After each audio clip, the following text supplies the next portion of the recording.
தூத்துக்குடி மாவட்டம் குலசேகரன்பட்டினத்தில் உள்ள ராக்கெட் ஏவுதளத்தின் செயல்பாட்டை தனியார் வசம் ஒப்படைக்க இஸ்ரோ முடிவு செய்துள்ளதாக தகவல் வெளியாகியுள்ளது.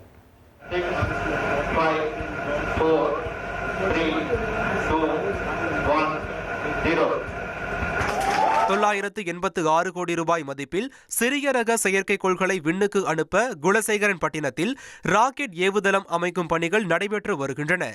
இதற்கு பிரதமர் மோடி கடந்த 2024ஆம் ஆண்டு அடிக்கல் நாட்டியிருந்தார். இந்நிலையில் இதன் செயல்பாடுகள் மற்றும் பராமரிப்பை மட்டும் தனியார் நிறுவனத்திடம் ஒப்படைக்க இஸ்ரோ முடிவு செய்துள்ளது. அதன்படி தனியார் நிறுவனம் ஏவுதளத்தின் கட்டமைப்புகளை பராமரித்தல், ஏவுகணைகளை ஏவுதல் உள்ளிட்ட பணிகளை மேற்கொள்ளும். எனினும் இது மத்திய விண்வெளித்துறையின் கட்டுப்பாட்டிலேயே இயக்க திட்டமிடப்பட்டுள்ளது.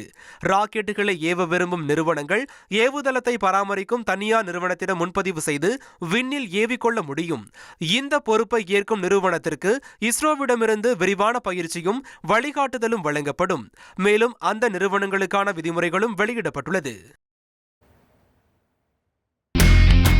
இனி செல்லும் இடமெல்லாம் செய்தி.